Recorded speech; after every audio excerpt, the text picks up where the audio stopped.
Today's title is cetanā'karaṇīya Sutta. The 10th discusses on neatness of intention. You see the front brackets. Dasaka means tenths, or decades. Cetana means intention. Then there is an A missing, apostrophe. So the second component is akaraṇiya. Akaraṇiya means need not be done, or should not be done, or no need.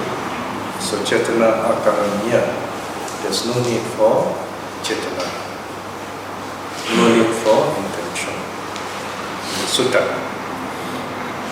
This is found in Anguttara, Book of Tens, Sutta number 2a, 10.2, and translated in SG 41.6. Now this sutta is a very important sutta by way of talking about the nature of meditation. In other words, when we meditate, we don't need willpower. In other words, meditation is not about willpower, it's not about intention, it's not about thought. It is simply about letting go. Another word, a simpler word is renunciation. But it's the highest level of renunciation, or near the highest if you like. If you take the highest as nirvana. So there is the first level of renunciation, that is formal or conventional renunciation, where a monk puts on robes. The purpose is to train as an ascetic, to build up moral virtue, to support mental training for the benefit of wisdom that liberates us. So that's the purpose of Buddhist training. Now, in a sense, even as we are gathered here, coming together at different times of the month, we are also practicing renunciation in a small way. We renounce the comfort of our home. We let go of our attachments. And we spend our time here listening to the Dharma. So it's an immense renunciation, but still renunciation nonetheless. But the purpose, the higher purpose of renunciation is, of course, letting go of negative emotions, letting go of negative thoughts, and so on. So this is what meditation is about. And the highest level is letting go of ignorance and suffering. So the question now is, how do we do this?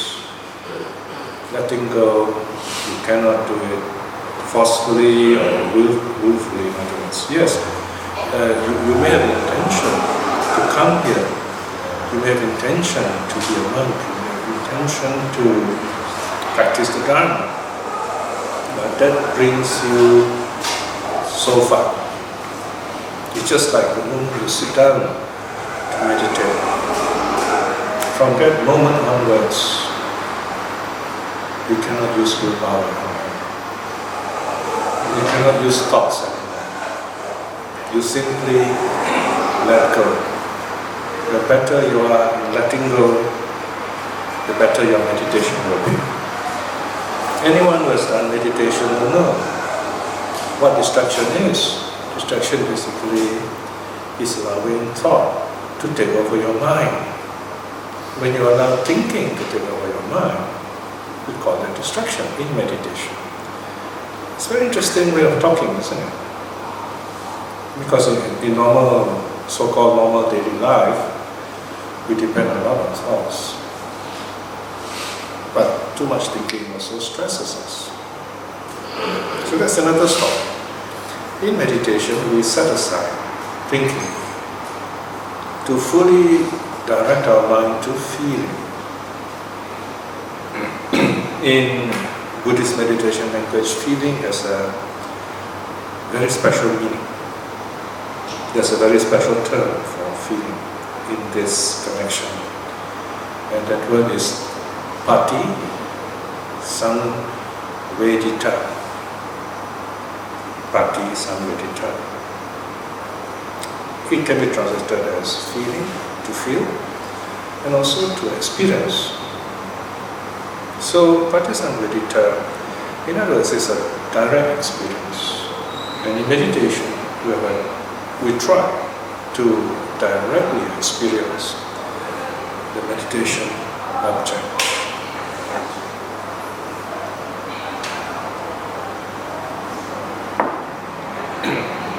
And as we do that, you find there are thoughts waiting at the door, so to speak, trying to invade, trying to disrupt, trying to distract us. So our task is to gently let go of them, or rather not allowing them to interrupt our meditation. So it's more of a not doing. Not doing. In philosophy, there's a term called apophatic. So this is an apophatic method. In other words, learning to say no. This has to do with renunciation, because renunciation is say no to the world. So, meditation is directly experiencing whatever is before us. Then what happens? There comes a point where we notice a very interesting development. We begin to notice patterns, repetitive patterns in our mental life especially, and also in our daily life, social life. In other words, we begin to see episodes in our life, we begin to see cycles in our life, and then we realize, so this is what happens when there's A, B arises. When A stops, B also stops. We begin to notice our unhappiness, our problems, our difficulties. There are causes and effects in the plural. And it goes on and on endlessly.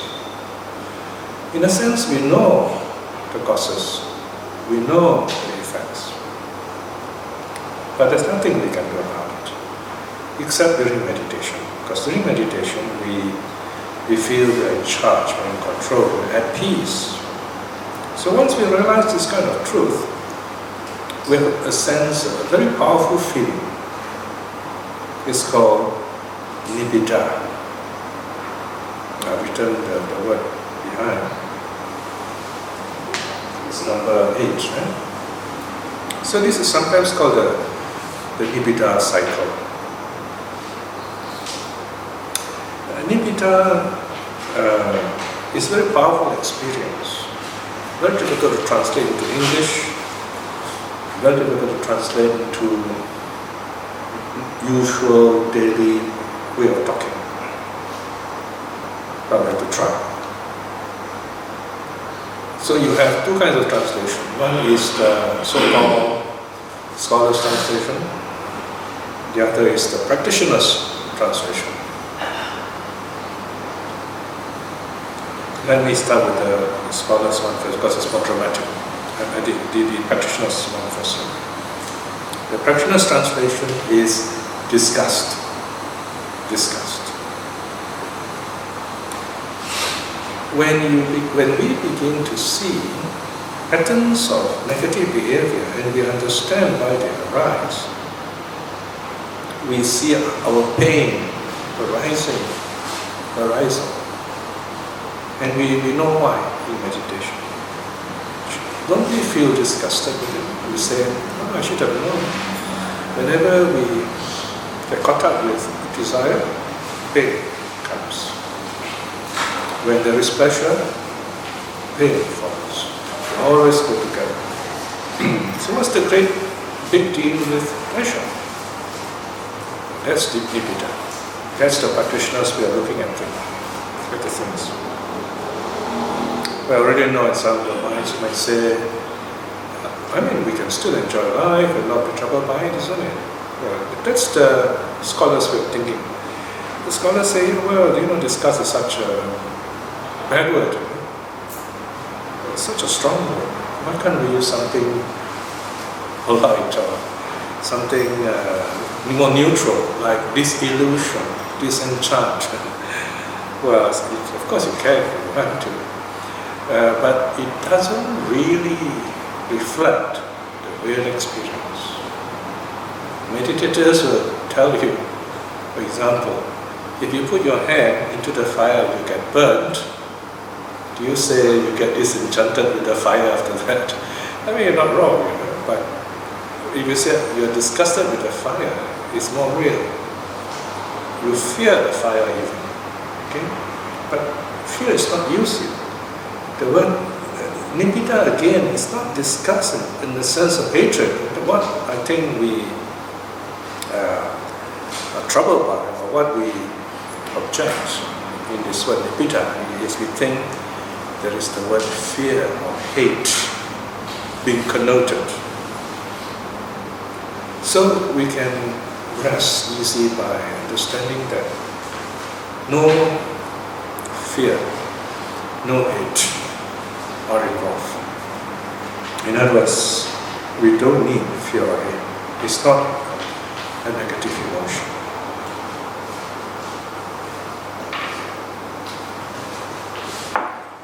If you know fire burns, you don't put your hand into the fire again. It's an intelligent behavior. It's nothing to do with fear, nothing to do with hate. It's a natural response, a wise response. The whole of evolution rests on this ability of human beings to decide not to put hand to the fire again. Otherwise, we become lemmings. We all follow the crowd, rush all in the same direction because the crowd is going that way. And all these lemmings are going into the ocean, drowned by thousands, and everyone follows the crowd. But human beings are able to evolve because we are not, at least some of us, are not crowd followers. We see the crowd going the wrong way. Then we get out of the crowd. We move away. Some of us who are stronger and wiser, we tell the crowd, you're going the wrong way. In Buddhism, that's called the lion roar. You dare to tell people, the big crowd, they're going the wrong way. And what you say is true, what you say is helpful, beneficial. So, there's a lot to talk about this. Of course, nibbida is not we experience in our daily life. We know fire burns. We might start thinking, wow, this is great. I can burn my enemy with this. Right? We think of negative thoughts. That's not nibbida. We might experience something on an earlier stage, like when Siddhartha saw the foresights. He saw an old man, sick man, and a dead man. In a sense, he felt disgust, but it was not that strong enough. He did not really know what nibbida was. He did not know what nibbida was at that time. So he felt what's called samvega. Samvega is not. Samvega is powerful, but not as powerful as nibbida. Samvega is a kind of you might say a short-term disgust. You lose a job, you feel samvega, suddenly feel as if the world the rug has been pulled away from under you. Your loved one divorces you. The house got burned down, whatever. Right? We are faced with some vega. Sometimes small things can happen. Young men, success-driven young men in universities, when they fail to date a girl, when the first girl says no, their pride is hurt, and they decide what women are bad, and that is samvega to them. So samvega can be on a small level, on a high level, on a big level.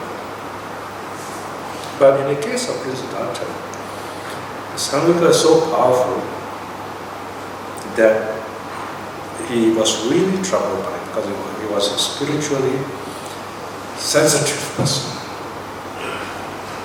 But he saw the fourth side. The fourth side is the opposite of samvega. That is called pasada.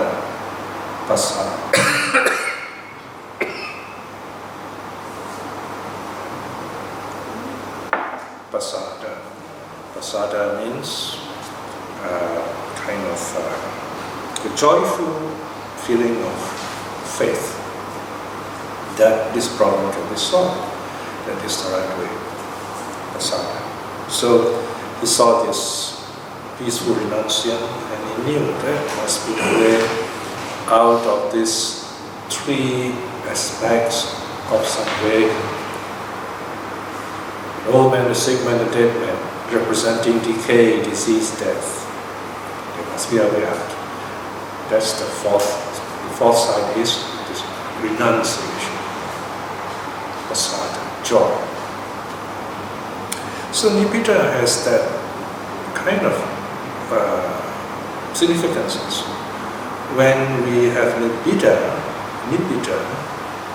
we learn to stand aside from the crowd. So let the mating crowd pass. I'm not interested.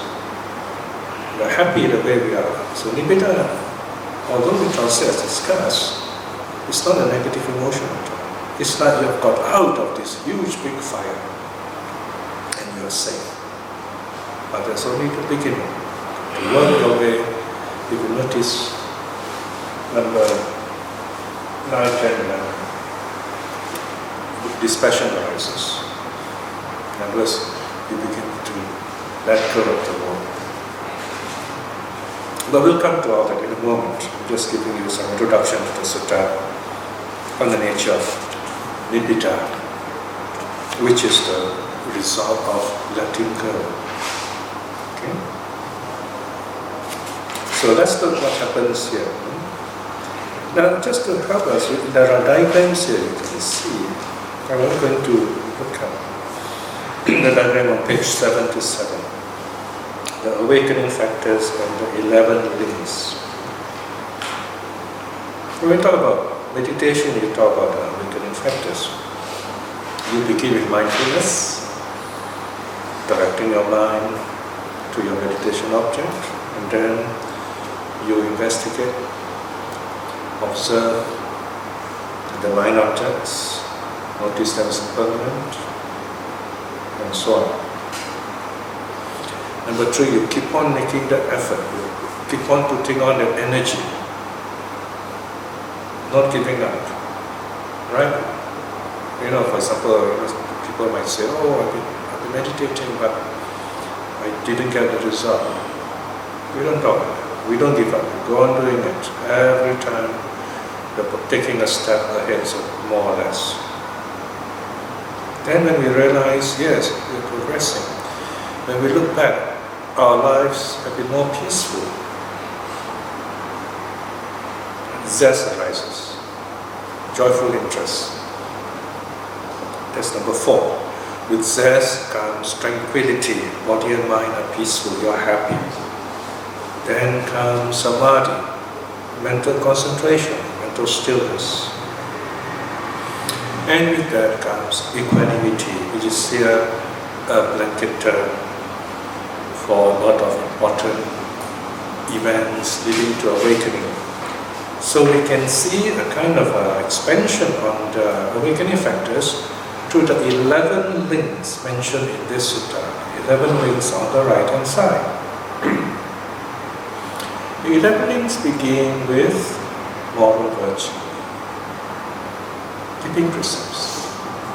But this is the big difference between Buddhists practicing meditation and the commercialized meditation, or Google meditation if you like. Some people are very excited by Google meditation. But the good thing about Google meditation is a lot of people are attracted by it because of advertisement and exposure. They go on doing it, if they're serious, after a while they find they're not going anywhere. Then, if they move on to look for Buddhist meditation, the real meditation, then they progress. In that sense, Google meditation does serve a purpose.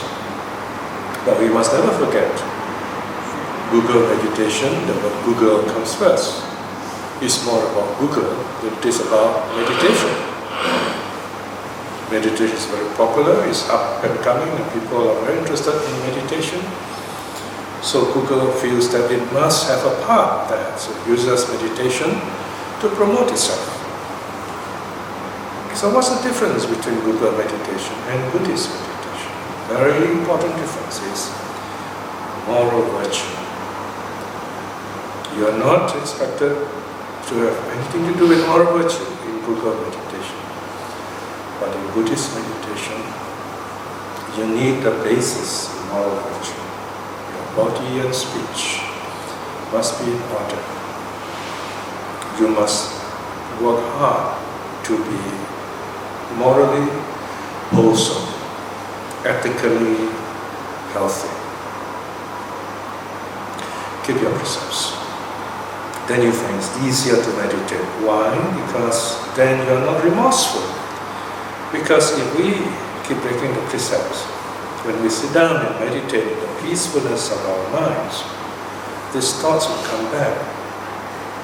We become remorseful. That's a mental hindrance. So that's why the second link is non-remorse.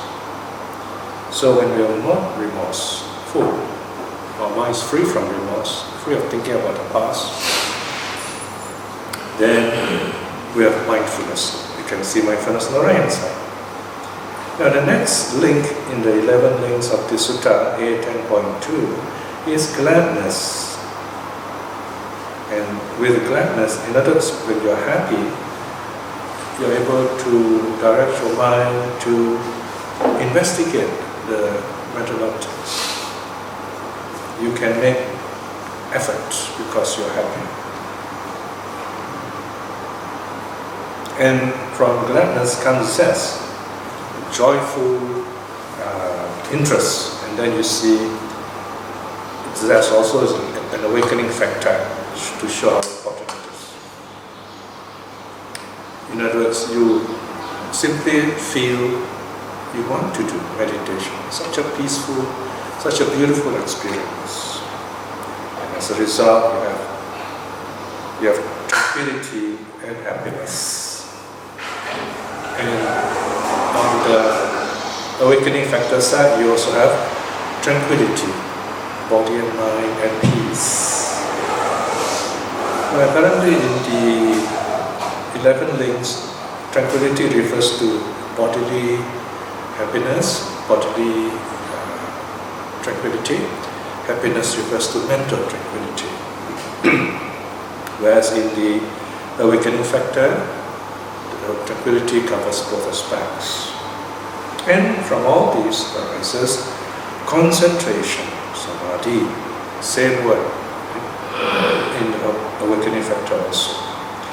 Then comes the list of very important stages listed in the 11 links. Under awakening factor is only one word, equanimity.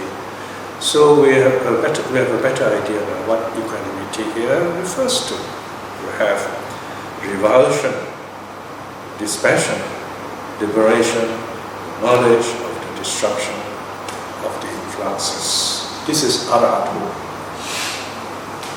So when revulsion arises, you have nothing to do with the causes of suffering. then dispassion arises. Dispassion means here the suffering is gone. No more running after suffering or causes of suffering. And because of that, you are liberated. Then you have the knowledge. You know you are liberated, fully liberated. You become an arahant. So, in this sutta, the Buddha says, all these 11 stages, they do not arise because of thinking. You cannot make them happen. It's just like you plant a seed, you cannot make the seed grow. All that you can do is make sure the seed is viable, put in a good soil, water it, give it enough light, make sure insects do not attack it, and so on. Then you will grow by itself. Meditation is like that. That is why meditation, the verb is cultivate. Cultivate. In other words, it grows naturally. So I hope up to now you understand the nature of the dynamics of meditation. Now let's look at the text. 17, page 17. The tense discourse without need of intention. Only without need of intention. Intention is cetanā'karaṇīya. Yes, cetanā'karaṇīya. Now, this sutta is very short. There are two parts. The beginning part is longer, the ending part is shorter. The beginning part is the full nibbida process, forwards. And the closing section is the nibbida process. In brief, the reverse. Okay, let's look at Sutta, originating in Savatthi. Bhikshus, for the morally virtuous, there is no need for the intention or act of will. May freedom from remorse arise in me. It is natural, or the nature of things, bhikshus, that freedom from remorse will arise for the morally virtuous possess of moral virtue.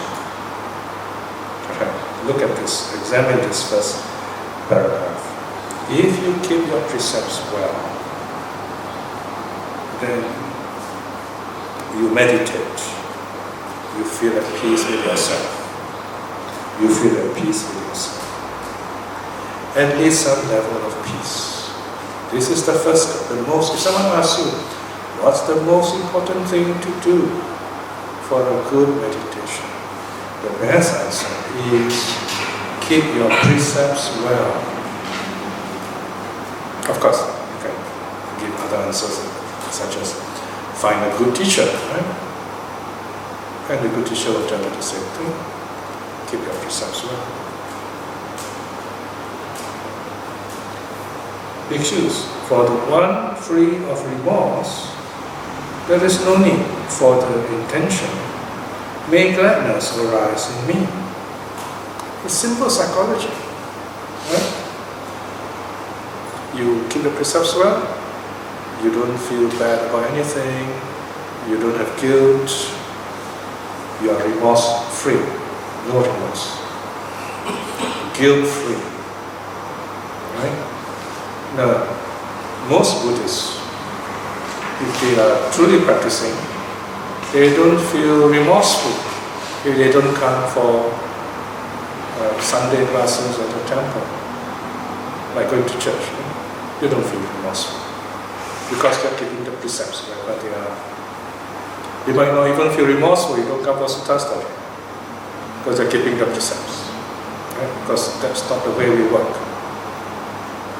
So here, moral virtue, keeping the precepts, very important, because it keeps your body and speech in order. It prepares you for mental training, which is meditation. If you keep your precepts well, you are not remorseful, naturally you will have gladness. Then, bhikshus, for the one with gladness, there is no need for the intention. May zest arise in me. Right? I mean, these are things you do not say in meditation. For example, you do not say, may joy arise in me. May concentration arise in me. You don't say that in meditation. Right? It's just like, in our beginner's class. Occasionally, people ask, how do I know I'm meditating? Should I check while I'm meditating, am I meditating or not? I mean, if you ask yourself, am I meditating or not? The answer is very clear, you are not. You don't have to check, you just meditate. Then at the end of it, during the review period, you look back, examine what to do, what not to do next time. So in meditation, we just let go of thoughts, let go of the past, let go of the future, simply the present. There comes a time you let go of the present also. The sutta continues. It is natural, bhikshus, that zest will arise for one with gladness. Bhikshus, for the zestful, there is no need of the intention. May my body be tranquil. It is natural that bodily tranquility will arise for the zestful. Bhikshus, for the one tranquil in body, there is no need of the intention. May I feel happiness. It is natural, bhikshus, that happiness will arise for the one whose body is tranquil. Bhikshus, for the happy, there is no need for the intention. May my mind be stilled or be concentrated. It is natural, bhikshus, that mental stillness or mental concentration will arise for the happy. Bhikshus, for the mentally still or mentally concentrated, there is no need for the intention. May I know and see according to true reality. It is natural, bhikshus, that the concentrated or those of the mind mentally stilled will know and see according to true reality. Bhikshus, for the one who knows and sees according to true reality, there is no need for the intention. May I be dispassionate, or may I let go of defilements. It is natural, bhikshus, that the one who knows and sees according to true reality will be revulsed and dispassionate. In other words, he is one who has let go of defilements. Bhikshus, for the revulsed and dispassionate, there is no need of the intention. May I realize the knowledge and vision of liberation. It is natural, bhikshus, that the revulsed and dispassionate who has let go of defilement will realize the knowledge and vision of liberation. This is very beautiful to listen to or even to read. A question may arise for the intelligent and the thinkers, the observant. They may say, does this mean that all you need to do is keep the precepts? And when you meditate, everything will arise naturally? That's not the way it happens. Because at every stage, we do think, or there is this interest, there's some level of thoughts coming in, right? For example, let's take any stage. Let's say number 4. It is natural, bhikshus, the zest will arise for the one with gladness. Bhikshus, for the zestful, there's no need for the intention. May my body be tranquil. Okay, so In the case of zestfulness, yes, you feel very zestful, in other words, full of joyful interest. If you just let it be, observe this, maybe, just keep it going, in other words, zest, piti, then the next stage will arise. But if we say, wow, this zest is wonderful, this piti is so beautiful, I want it back, I want some more. So you get caught up with this stage and you remain there. So in other words, we can get caught up at any stage, stop there, so to speak, so that we feel that we don't need to continue. So in other words, we have arrested our development. That's what happens. So this is where wisdom is needed. So we lack wisdom, we stop there. We might even go the wrong way and say, wow, this is God. I've experienced God. And there goes the meditation. You stop there. God is a religion stopper. And God is a progress stopper in meditation. You've got to go beyond that. Okay? So I hope just to this point, try to reflect on this. How at any stage we can decide to stop. Another example is, let's say we are travelers or we are healthy, young students who want to go on a holiday to climb a mountain. We did that when we were young. We climbed Mount of Fear, Gunung Ledang in Malaysia, South Malaya. Now to do that, we need to take a bus from our hometown Malacca to a place called Tangka, and then get down. Then you have to walk to the jungle. This was like 50 years ago.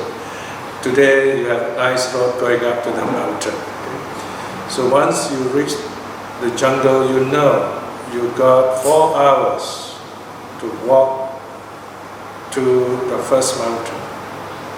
Because if you don't, there's no other way. You are stuck in the forest, and they say there are tigers in those days. So you've got to make sure you follow the trail, keep the trail, bring enough water, don't waste the water, and you walk. 4 hours is good time, but if you're really slow, maybe 5-6 hours. Some people go faster. So you keep your mind to the track. You don't stop and stare, relax too long. Rest, yes, not too long. So you move on, until you reach the first mountain. Then you can. Of course, in this case, you can stop at the first mountain, but your purpose is to go to the peak of this mountain. So you continue on your journey until you reach the peak. Or you're on an express bus. I mean, you're going to have a high-speed train from Jurong East to Kuala Lumpur. Well, apparently this high-speed train will not go straight to Kuala Lumpur, it's going to stop halfway. Let's say it stops at Malacca. You're going to go to Malacca. This train zooms straight to Malacca. I think probably that's the first stop. So, you can get off. At any time, you got to go straight. If that were the case, meditation is great. But it's more like an express bus.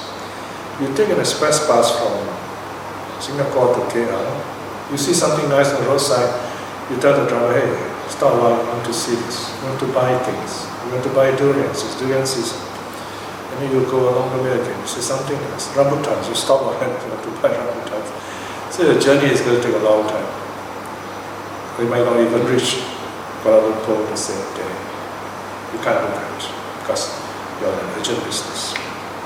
Meditation is an urgent business. So meditation, when we're meditating, we go straight to the object. So this is an 11-step journey, so to speak, where we try not to make any stops. But unfortunately, we will be tested. So we do make those stops. But this Sutta is telling us, if you learn to let go, whatever is stopping you at every stage of your meditation, you will progress naturally It is unnatural to be in debt. It is unnatural to be caught up with thoughts. That's the meaning. Now the sutta concludes with the nibbida process in reverse. Section 2. Thus, bhikshus, for the rivals and dispassionate who has let go of defilements, there is the goal and benefit of the knowledge and vision of liberation. For the one who knows and sees according to true reality, there is the goal and benefit of revulsion. So this, notice this goes backwards. 7, 9, 8 and so on. Number 7. For the mentally still or the mentally concentrated, there is the goal and benefit of the knowledge and vision of true reality.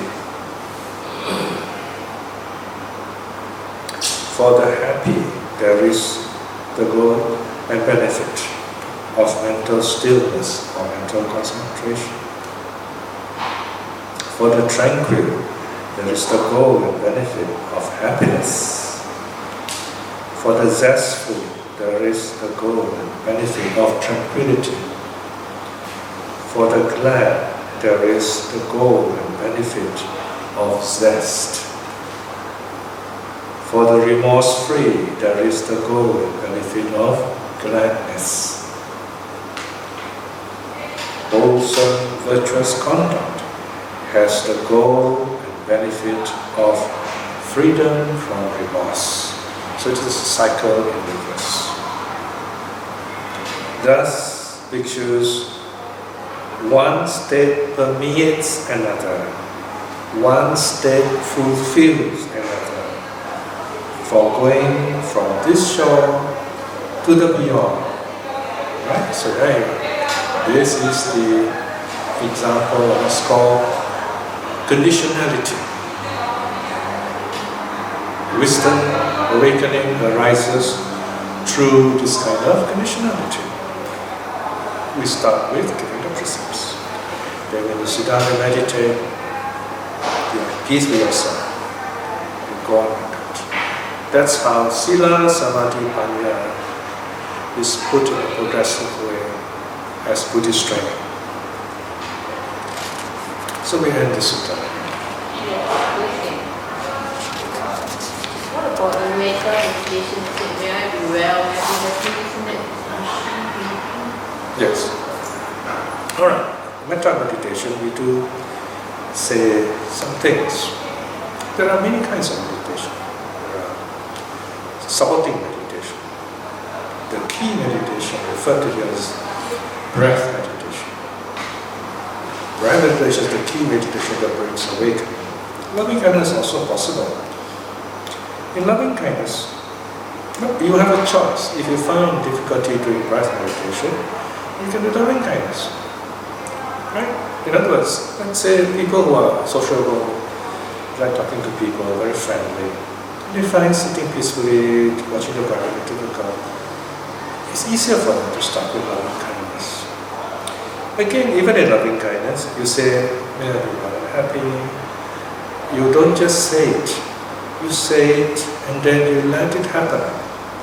Right? For example, in the way we teach loving kindness, we say, okay, you start by saying, may I be well, may I be well, may I be well. You say it 2 times.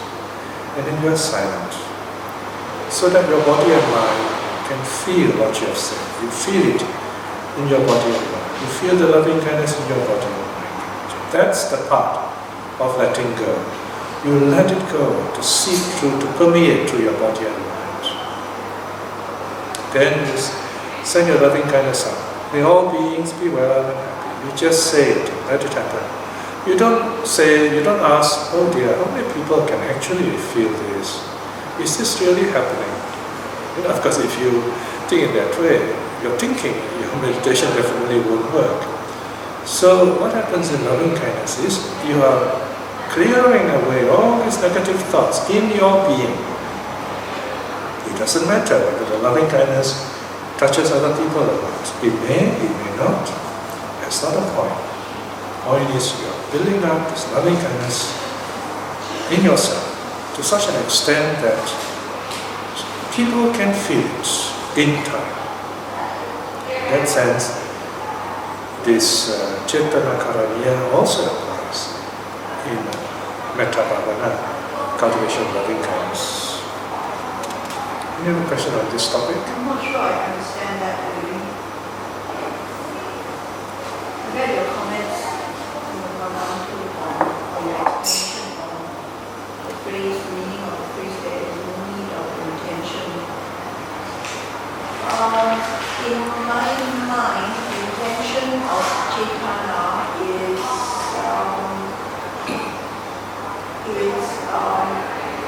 forming the intention in the mind, which is therefore thoughts, which could be positive, negative, or neutral. And then then I can take the thought, I may or may not take the thought further, the thought, in other words, I can speak it, and then I can even carry it out by way of an action. We're talking about meditation here. So can you apply all those things you have said into your meditation? Can you, when joy is arising in your meditation, you say, oh, I want this joy. This joy is wonderful. Can you apply your intention to the joy that has arisen in your meditation? What happens to the joy when you apply your intention to it in your meditation? It goes away, it disappears. I can't answer because I'm still struggling with the meaning of that. I mean, does this mean to say that you say it's a thought-free process?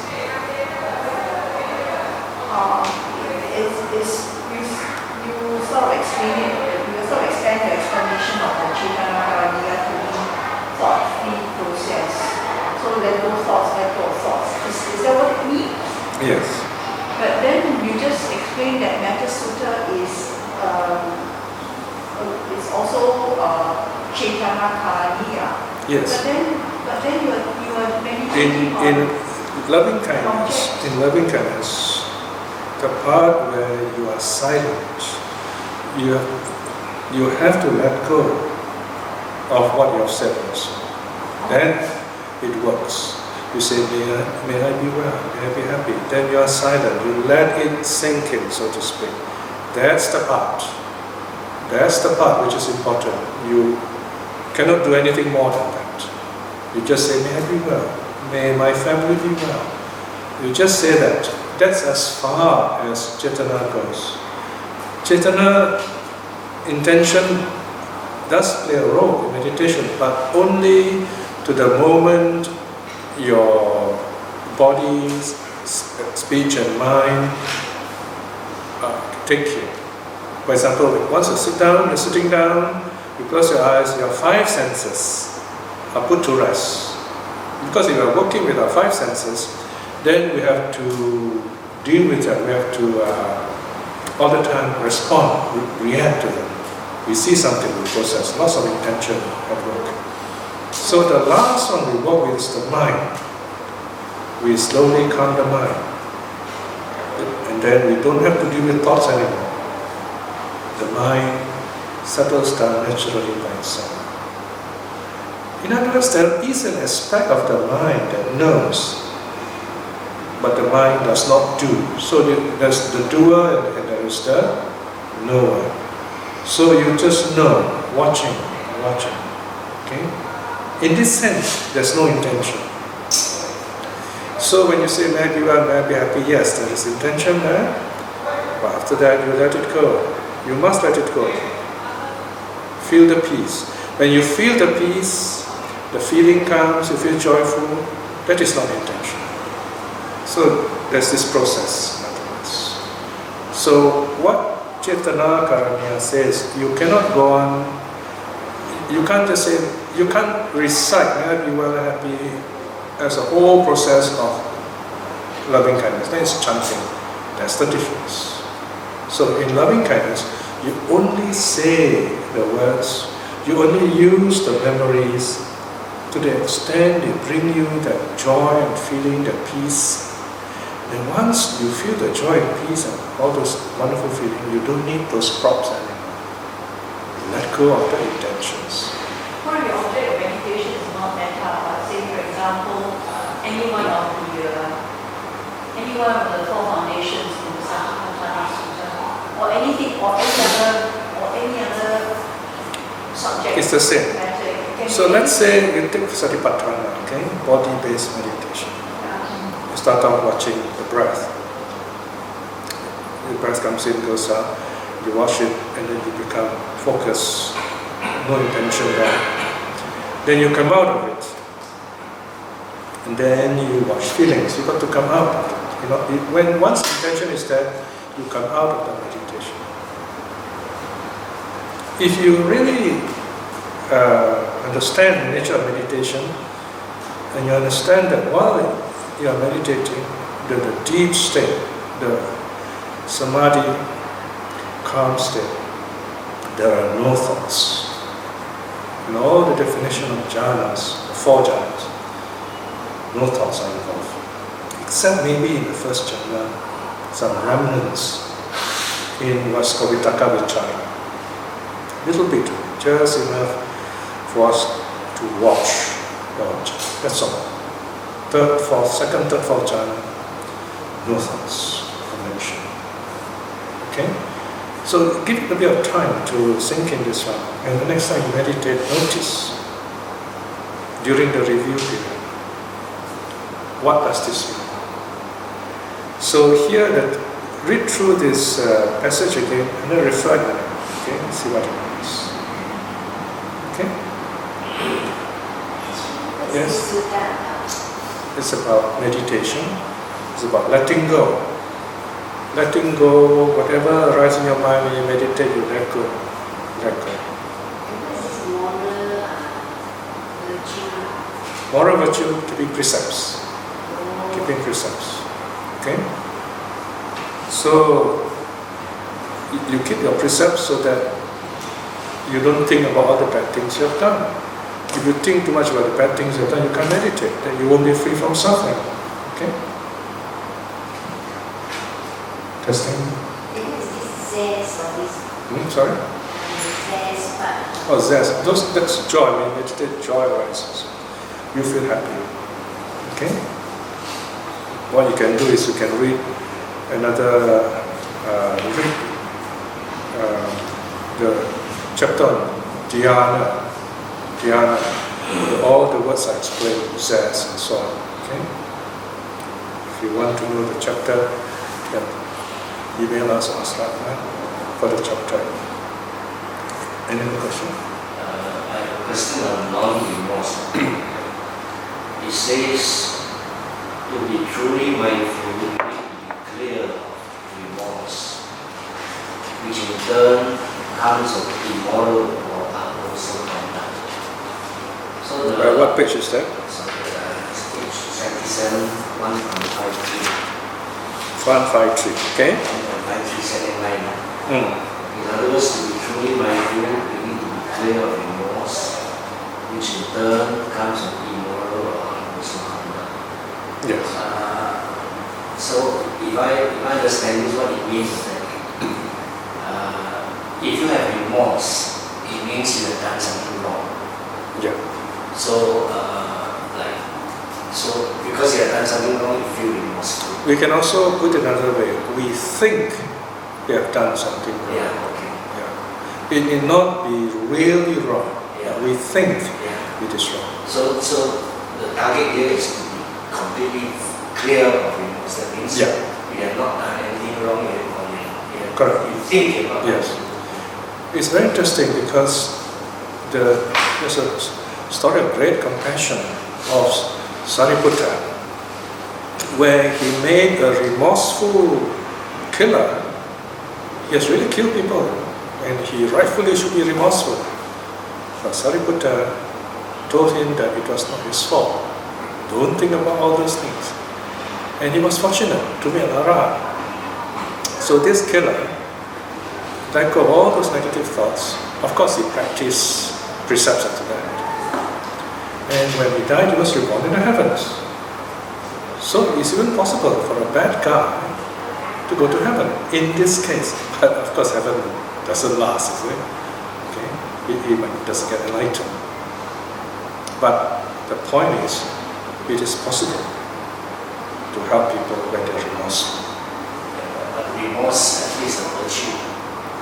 You're talking about remorse as a virtue. If that's something wrong, No, you're talking about contrition. You're talking about contrition. Contrition. Yeah. I think if you say someone is feeling, I suppose in a legal field, the judge will say, okay, this person is not feeling remorse.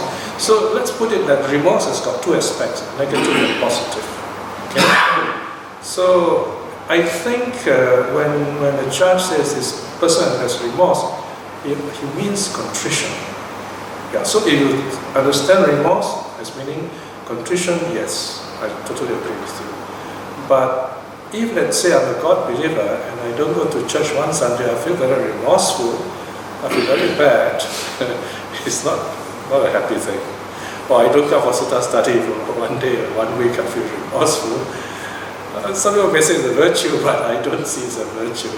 I feel I'm the cause of it. If you don't know Sutta classes, be better, isn't it? You will feel remorseful.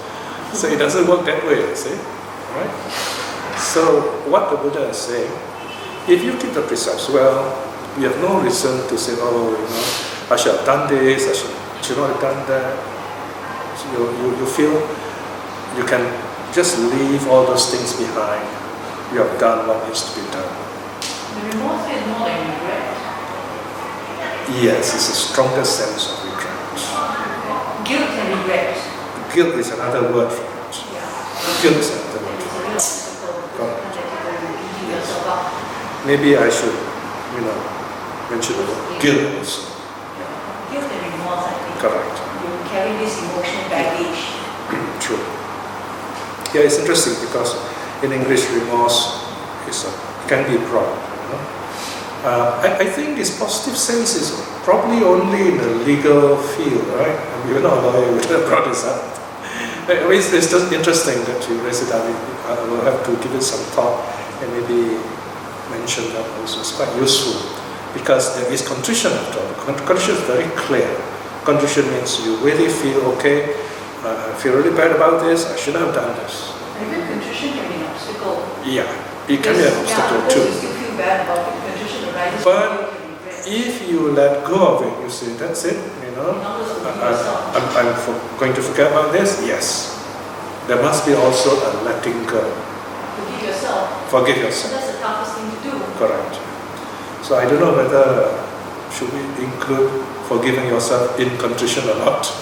As a Buddhist, I think we should. Yeah. I mean, as a Buddhist would include self-forgiving also under contrition. Yes. Yeah. So if say I were a Buddhist judge, I would say, okay, you have been remorseful and you feel you've done wrong. Do you also forgive yourself? If you do, then you're contrite. Okay. I mean, it's just a idea. That is difficult because in law they just want to punish. No,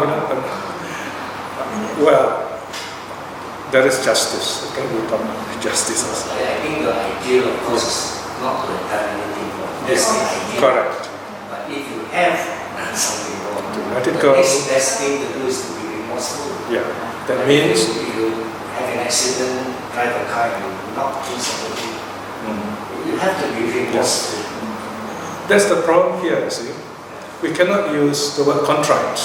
Notice, contrite. You can't use contrite. You got to use remorseful in this case. So remorseful has got a double sense, negative, positive. And sometimes the person who feels remorse feels a need to be told off. Yeah.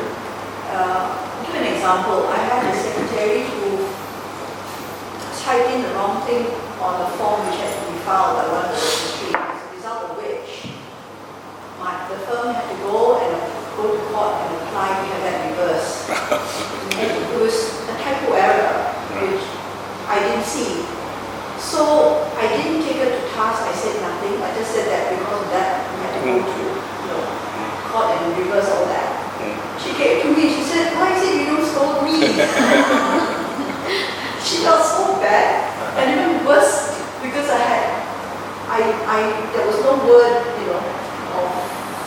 negative word for me, so she felt doubly bad. That's worse than punishing her, in a sense. Okay. So, Yeah. Remorse, is it like you can Yeah. Well, yeah. Repent means like you feel so bad about something. They're related, yes. Related. Yeah, but not the same meaning. All that you have said still does not change what is said in the Sutta. That's exactly what the Sutta is trying to say. You may feel, yeah, I've done something wrong, I want to change. True, you can do that outside meditation. Because if you think of that also while you're meditating, you'll be able to meditate. You see the point? So remorse, whether good or bad, will still hinder your meditation. yeah. So, yeah, that is why you have to let it go. But when you come out of your meditation, you will know what to do. You'll be more courageous. You say, yes, I've done wrong. I want to redress this. Okay? So, or in your case, you say, well, I'm not going to punish. So, you will have that big heart, so to speak. Right? So, that is also the benefit of meditation. I wanted to feel better. you must have told her over and she'll be happy. Yeah. Yeah, I suppose you should be told, yeah. Say, well, I mean, it you realize happens. the mistake, there's no point like, telling her what's the point. Of course, you got to tell her that she doesn't repeat it the next time. I suspect remorse is the stumbling block for most of us. Okay.